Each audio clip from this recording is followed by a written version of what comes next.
Jesús, el Cristo ecuménico y su regreso triunfal. Artículo. Paivaneto. La Navidad y el Año Nuevo, dos conmemoraciones hermanas. En el Año Nuevo resurge un nuevo tiempo y en la Navidad revive Jesús, renace pues la esperanza del mundo. El inolvidable fundador de la LBV. Alciro Zarur, 1914-1979. En la revista Boa Vontade número 18, diciembre de 1957, nos habla un poco sobre nuestra concepción de la Navidad del Cristo de Dios.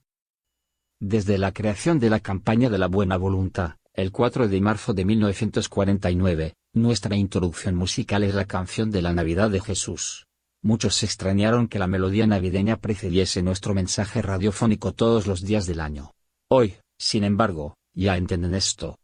La Legión de la Buena Voluntad es la Navidad permanente de Jesús, por un Brasil mejor, por una humanidad más feliz. Cristo nace todos los días, en el corazón de aquellos que saben sufrir y amar, aquellos que formarán un solo rebaño con un solo pastor. En el libro Brasil y el Apocalipsis, volumen 3, señalo que el hecho más destacado de toda la historia de la humanidad, visible o invisible, es el regreso de Jesús ecuménico, por supuesto sin cadenas.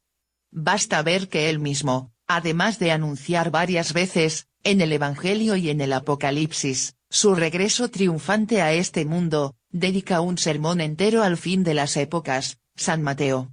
Capítulos 24 y 25, que es también el inicio de una era novedosa, singularizada en el Jerusalén celestial, constante del libro de las profecías finales. Capítulo 21, versículos 2 y 10.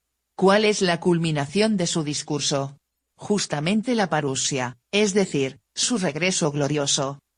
Jesús selecciona a la humanidad. El Espíritu Magnífico que creó este mundo, después de aguardar, pacientemente trabajando por la evolución espiritual de aquellos que el Padre Celestial le entregó para el progreso infinito, regresa para recoger el fruto de su generosa siembra. Además, dentro del supremo concepto del libre albedrío, la elección de Cristo fue por la humanidad y su redención, encarnando, él mismo, el real sentido de la democracia divina. Tal y como podemos leer en esta reflexión del pastor presbiteriano y profesor Jerónimo Gueiros, 1870-1953, que fui a buscar en el histórico Jornal da Boa Vontade. número 4, 1969, del cual honrosamente fui redactor responsable. La libertad de conciencia no puede morir. Atributo de las excelencias morales del hombre, fundamento psíquico de la responsabilidad. Aureola semidivina con que Dios encendió en el rostro de su criatura el brillo incorruptible de su majestad en la tierra. La libertad fue por el propio Dios tan acatada y considerada que, en la suprema soberanía de su gobierno moral, no la quiso violar, ni aun por el interés eterno de esa criatura privilegiada que él hizo a su imagen y semejanza. Jesús derrotó al espíritu del mal, que es la máxima figura del error. San Mateo, capítulo 4. Versículos 1 al 11, que lo tentara en el desierto, mirando su excelsa tarea de redimir las faltas humanas, elevándolas todas al Padre Celestial.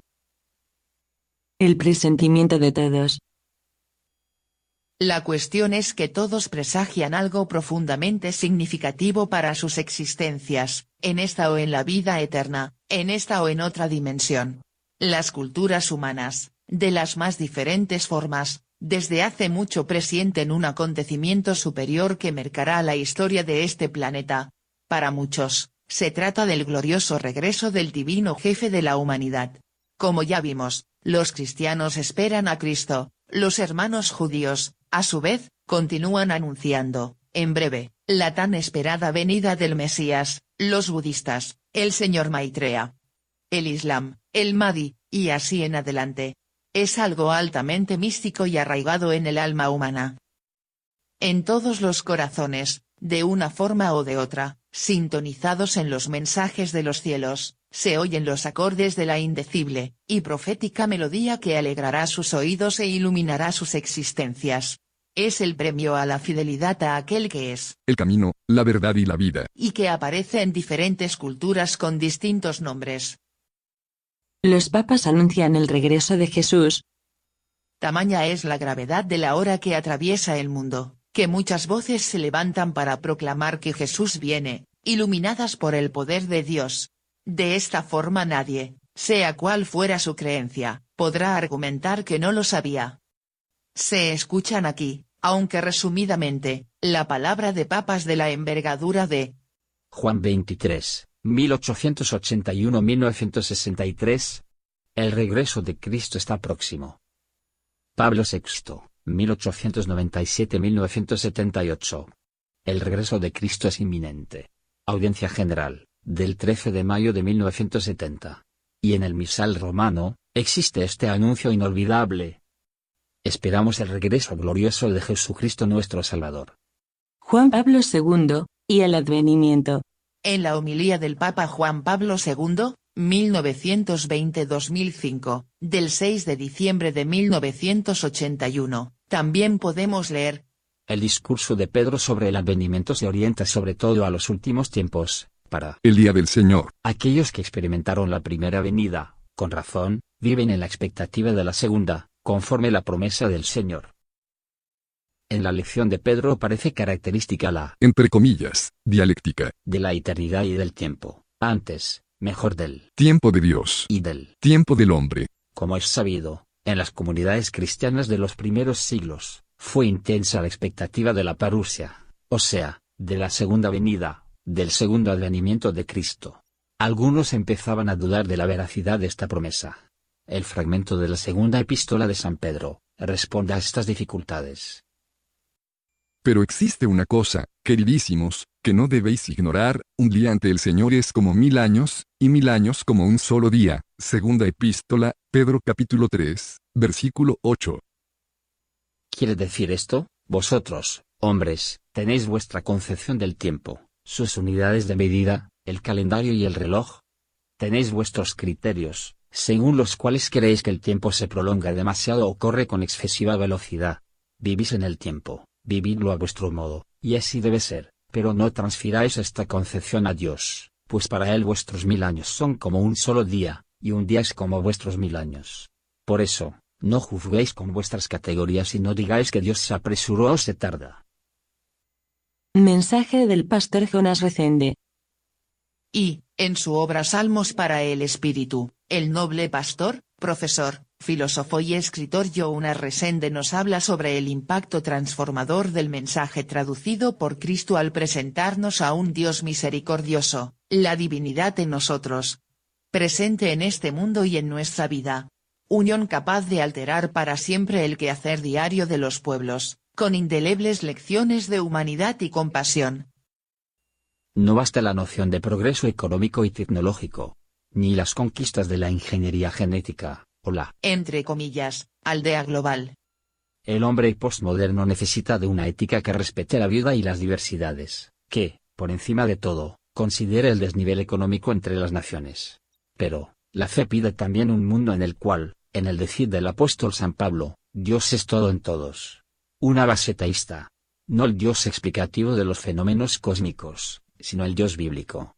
El Dios de los Salmos. El Dios que interactúa personalmente con el ser humano. Señor de la historia y Padre nuestro que está en los cielos y en nosotros. El Dios que tenga el rostro de Jesús de Nazaret. Solo el Dios de Jesús equilibra y corrige los desvíos de nuestro humanismo. Y aquí están, en síntesis, las bases del mundo que soñamos, y que vamos a construir con la ayuda divina. El Padre está comprometido con este proyecto. El verdadero mensaje de Navidad coloca a Dios en la tierra, la trascendencia se hace carne, para vivir con nosotros. Confíe, espere, trabaje. Emmanuel y la infinita misericordia de Cristo. Emmanuel, en su obra, En el camino de la luz, en la psicografía del inolvidable Chico Xavier, 1910-2002, da un recado excelente sobre el Señor Jesús. El determinismo del amor y del bien es la ley de todo el universo, y el alma humana emerge de todas las catástrofes en busca de una vida mejor. Solo Jesús no pasó por el camino doloroso de las razas, objetivando la dilaceración de todas las fronteras para el abrazo universal. Él es la luz del principio, y en sus manos misericordiosas reposan los destinos del mundo. Su corazón magnánimo es la fuente de la vida para toda la humanidad terrestre. Su mensaje de amor, en el Evangelio, Es la eterna palabra de la resurrección y de la justicia, de la fraternidad y de la misericordia. Todas las cosas humanas pasaron, todas las cosas humanas se modificarán. Él, no obstante, es la luz de todas las vidas terrestres, inaccesible al tiempo y a la destrucción. Mientras hablamos de la misión del siglo XX, contemplando a los dictadores de la actualidad, que se convirtieron en verdugos de las multitudes, es necesario volver los ojos suplicantes hacia la infinita misericordia del Señor, implorándole paz y amor para todos los corazones. Salve, pues, la Navidad permanente de Jesús, el Cristo de Dios, el Cristo ecuménico, por esto, aquel que, gravitando por encima de las discordias humanas, generosamente aplaude el valor que existe en todos los sectores de la vida humana, cualesquiera que sean, la educación, la política, la filosofía, la ciencia, la economía, el arte, el deporte, etc. A despecho de cualquier diferencia, que la divina paz fortalezca a todas las familias, y los lugares de aquellos que piensan vivir solos, cuando, sabiéndolo o no, están acompañados por sus dedicados ángeles guardianes. Y que juntos luchemos, bajo los auspicios de la paz, como preconizaba Alfiro Zarur. Por un mundo mejor y por una humanidad más feliz. Como Malraux, No fue sin motivo que, André Malraux, 1901-1976, intelectual de los más festejados, famoso ministro de Cultura de Francia, manifestó un grave pensamiento. El siglo XXI será religioso o no existirá. No obstante, estimado, Malraux, no más religión como trágico conflicto, pero sí, como el procedimiento eterno del amor divino, que quiere que nos amemos los unos a los otros. Como Jesús nos enseña en el Evangelio según San Juan, capítulo 13, versículo 34 y 35, y capítulo 15, versículo 13. Nuevo mandamiento os doy, amaos, como yo os he amado. Solamente así podréis ser reconocidos como mis discípulos, si tuviereis el mismo amor los unos por los otros. No hay mayor amor que donar la propia vida por sus amigos. Por esto mismo, San Juan Evangelista escribió en su primera epístola, capítulo 4, versículos 7 a 9 y 16 a 21. 7. Amados, amémonos unos a otros, porque la caridad es de Dios, y cualquiera que ama es nacido de Dios y conoce a Dios. 8. Aquel que no ama no conoce a Dios, porque Dios es amor, Dios es caridad. 9. En esto se manifestó la caridad de Dios para con nosotros, Dios envió a su Hijo unigénito al mundo, para que por él vivamos. 16. Y nosotros conocemos, y creemos en el amor que Dios nos tiene. Dios es amor, Dios es caridad, y quien está en caridad está en Dios, y Dios en él. 17. En esto es perfecta la caridad para con nosotros, para que en el día del juicio tengamos confianza, porque, como Él es, somos nosotros también en este mundo. 18.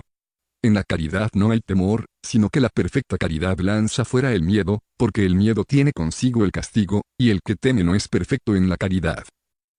19. Nosotros lo amamos porque Él nos amó primero. Y Dios nos amó primero, por intermedio de Cristo Jesús, sublime expresión de fraternidad vista en este mundo. 20. Si alguien dice, amó a Dios, y odia a su hermano, es mentiroso, pues aquel que no ama a su hermano, a quien ve, no puede amar a Dios, a quien no ve. 21. Ahora, tenemos de parte de Él este mandamiento, que aquel que ama a Dios, ame también a su hermano. He aquí el mensaje permanente de la Navidad de Jesús, y de un año nuevo en el que haya más humanidad de la humanidad para la humanidad. Y sí, entre comillas, el siglo XXI no existirá. Si no fuera religioso, que lo sea más, transmútese en el gran abrazo de las religiones, en gloriosa religión de amor y de fraternidad. Notas 1. Lea, en el capítulo 17 del Evangelio del Cristo Ecuménico según San Juan, en su célebre oración sacerdotal. 2. Jerónimo Gueiros, nació en Queimadas de Santo Antonio, Pernambuco, en 1870. Fue pastor presbiteriano y catedrático de portugués. Impartió clases en la Escuela Normal de Río Grande do Norte.